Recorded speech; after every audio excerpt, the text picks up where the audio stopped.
Halo, perkenalkan nama saya Gayatri Dewata Adiputri dari Fakultas Ekonomi dan Bisnis jurusan Ekonomi Pembangunan Universitas Nusa Cendana. Di sini saya diberikan kesempatan untuk mempresentasikan hasil dari analisis perencanaan wilayah dan pembangunan pada mata kuliah Perencanaan Strategik Pembangunan. Masuk pada pendahuluan, di sini saya menganalisis jurnal dari studi pengembangan pola ruang kawasan Margonda Raya. Data dan keterangan jurnal yang saya analisis sudah tertera pada layar. Masuk ke pembahasan teori yang digunakan. Teori yang digunakan pada analisis wilayah perencanaan wilayah yang ada pada jurnal ini yaitu teori konsentris dan teori sektoral. Teori sektoral merupakan perluasan dari teori zona konsentris dengan pola pembangunan yang tidak merata atau irregular.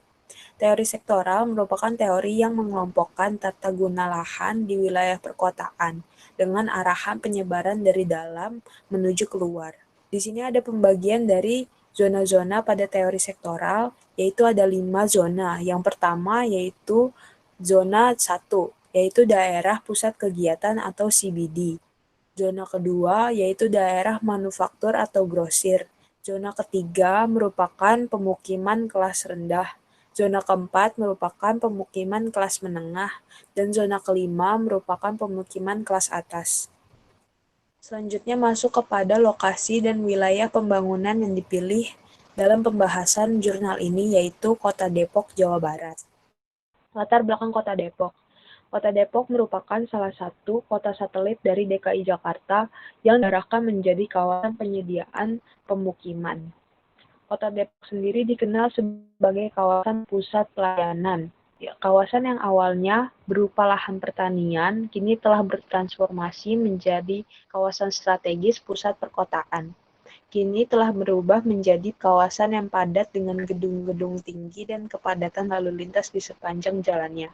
Menurut pakar J.W. Alexander, fenomena-fenomena perkembangan kota seperti ini memang dapat terjadi karena ini merupakan sifat dari kota yang dinamis, yang merupakan ciri-ciri dari wilayah fungsional, sehingga didasarkan atas konsep heterogenitas, di mana pusat aktivitas atau mata rantai utama dari suatu sistem pertumbuhan dan pembangunan suatu wilayah ada pada pusat perkotaan.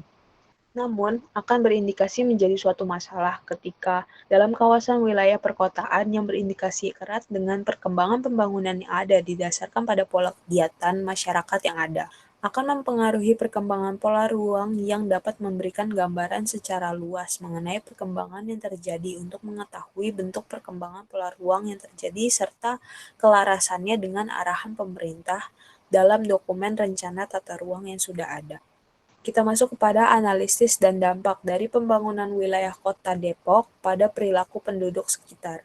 Berdasarkan rencana pemerintah RKP tahun 2018, pengembangan wilayah akan ditunjukkan pada pertumbuhan dan pemerataan pembangunan. Pertumbuhan pembangunan daerah akan didorong melalui pertumbuhan peranan sektor jasa-jasa, sektor industri pengolahan, dan sektor pertanian. Peningkatan kontribusi sektor-sektor tersebut dilakukan seiring dengan terus dikembangkannya kawasan strategis di wilayah yang menjadi main prime mover atau kawasan pertumbuhan utama.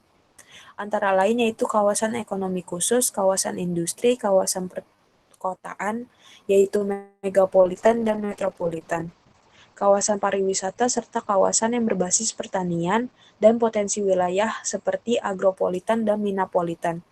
Masuk kepada rencana Pemda Kota Depok yang memfokuskan pada fungsi homogen yaitu fungsi perdagangan dan fungsi jasa.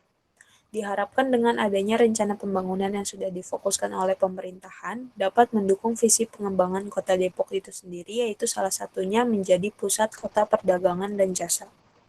Namun pada kenyataannya kawasan ini memiliki banyak fungsi dan peran yang beragam bagi aktivitas penduduk Kota Depok, tidak hanya pada sektor perdagangan dan sektor jasa. Perkembangannya pada kenyataannya berfokus pada berbagai basis kegiatan seperti kegiatan transit atau transportasi, hunian skala besar atau Perumnas, pusat pendidikan serta pusat pemerintahan yang kemudian sektor perdagangan dan sektor jasanya muncul sebagai aktivitas pendukung saja dari kegiatan utama yang ada. Masuk kepada kesimpulan, di mana pengaruh perencanaan pembangunan pada Kota Depok yang memfokuskan awalnya pada perencanaan tata ruang untuk mengembangkan sektor perdagangan dan jasa yang diharapkan menjadi pusat perputaran ekonomi kota, harus memperhatikan dan diimbangi dengan keseimbangan pembangunan di wilayah Kota Depok juga dengan mengatur penata ruangan pembangunan wilayah yang baik dan benar agar fungsi penting dari perencanaan pembangunan wilayah, yaitu untuk menjaga keseimbangan pembangunan sehingga dapat meningkatkan kualitas hidup masyarakat Kota Depok itu sendiri. Sekian presentasi yang bisa saya sampaikan terkait dengan perencanaan pembangunan wilayah. Semoga presentasi ini bisa bermanfaat dan terima kasih. Sampai jumpa.